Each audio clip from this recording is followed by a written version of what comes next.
A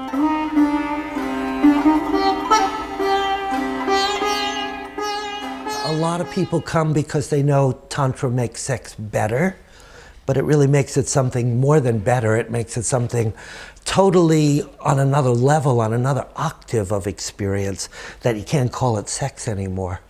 Some people come to Tantra to fix their relationship. Many relationships suffer because of lack of sexual connection. They had it when they were early in their relationship, but once the brain chemistry, and there's actual brain chemistry of new love, as that changes, we need to learn to become alchemists.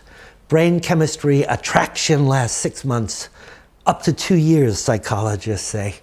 Whereas being an alchemist, you can come to bed, you can come to the well of love, tired, not feeling like Tantra man, not feeling like you want to make love. I got a headache, I had a lousy day. And you can change how you feel through the practice of tantric love. There's a lot of baggage that couples have, and if they've rejected each other, if the woman is shut down sexually, which is easy to do, the sexual center is the easiest center of our psyche to shut down. If the man is closed down, his willingness to give his woman emotional connection and juice, treat her as if he were dating her, it often happens with couples, and they stop a sex life. And the longer you stop from physical, energetic connection of sexual love, the more problems the relationship happens. As soon as you begin to do something where you bring the bodies into the closest possible proximity to one another, chakra to chakra, and you get them to tantrically breathe together, there are breathing exercises, and focus on the same chakra. Let's focus on our heart. Let's feel down there, even if we don't feel juicy or erect. Let's bring our minds together with an intention. We would end our distance. We would unite again. We would make a gift of what we now know of giving each other nurturing, pleasure. Those are noble arts and wonderful things to give someone you care about. They're good things to give someone that you don't care about also. It works just as well for singles as it does for couples. Let's do a practice that leaves us better than when we started. Uplifted, energized, bonded, magnetically, I feel so close to you. Let's leave each other better than we find each other would be one of the objectives. Whether you're two singles sharing anything sexually or whether you're a couple, let's come together and uplift one another. Yeah. Let's create love. Making love isn't some strange euphemism. You do techniques which actually create more love and more harmony. And that's what the art of conscious loving is about. It's easier to be closed. Once you're closed, it's hard to open. If you ever try that, of just squeezing your hand and trying to open slowly. When we shut down, we don't even know we're shut down. We go numb. We rationalize. I'll save myself. I don't want to be hurt again. I'll save myself for the perfect man, who just might be waiting for the perfect woman, I might add. So we work on healing ourselves. We find, if possible, a Tantra buddy. Someone we can do these practices of healing, of changing our energy field, of learning the skills, even rooting for each other to pull into the beloved. That's different than I'm going to have a relationship. I'm going to practice this art form. I'm going to make myself more whole. I'm going to heal others and leave them better than I find them. What a noble way to relate. Isn't that better than meeting someone at a bar or a singles mixer? Come to a place where conscious people are being conscious about sexuality, where you can trust. Jump into the water, decide how you like the water. Most people will wait till they find the perfect lover before they open up. But then they're closed.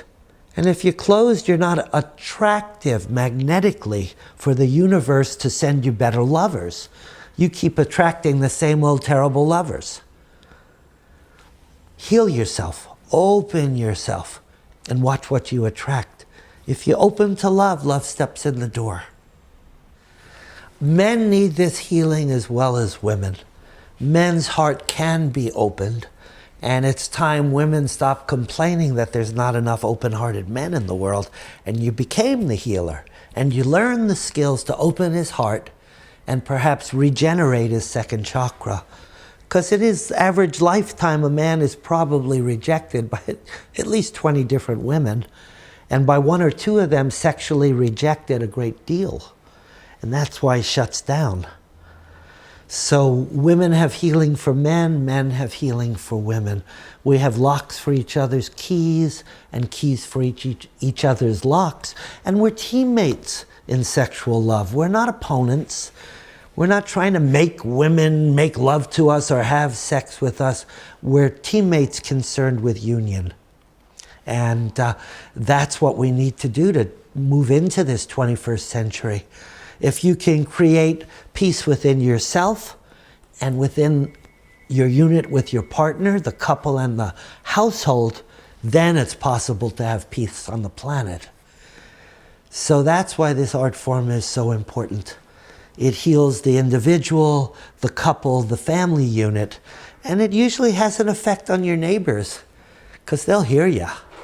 They'll know that you're a lover, that you make love, that you find sexual joy. They'll ask you questions. It's funny that couples will have no problem shouting and screaming at anger at each other and not care about the neighbors. But to let them make a sound, don't make a sound, the neighbors will hear. Yeah, let the neighbors hear. Let the neighbors come to you and say, you guys have such a good time. What do you do? How do you make your woman that happy? People always ask us in our weekend seminars, wherever we are in the country, how can I give my kids a better break? Or how can we do what we did at this seminar where we were away from the kids? How can we do that when the kids are in the room down the hall? And I tell them they're responsible for educating their kids. I've had seminars where I've had 3 generations. Yeah? Grandparents, parents, and children taking the course together. That was exciting. I've had that happen twice. I've had children send their parents. I've had parents send their children, because they don't want their children to suffer the way they did through a couple or 3 divorces. I've had psychotherapists send me their worst clients. Before you divorce, I just want you to take this course. It helps a lot of people. I can't do anything more with you. Send them to Charles and Lee Alchin to take the art of conscious loving, and maybe they can help. What helps is doing the practice. We're good at making it safe for them to do the practice, giving them new things to try, and getting them excited, like 2 kids playing doctor. Not 2 doctors playing doctor. 2 kids where they're going to bed to explore, to have a good time, to laugh probably, and possibly to cry. With the goal, no pressure, no erections needed, no orgasms needed. Let's see if we can learn how to love each other. Do you see the difference? You don't have to take your pants off and expose yourself to sexually transmitted diseases. You can still practice Tantra. It's about energy. Your soul gets weary from too much life, too much suffering, too many bills, too many friends with Alzheimer's or cancer, or God knows what else happens in one's life. God created sex to renew the soul, so that when after lovemaking, you're, thank you for life, thank you for love, thank you for my beloved. Thank you for this communion of sexual love. Thank God for sex.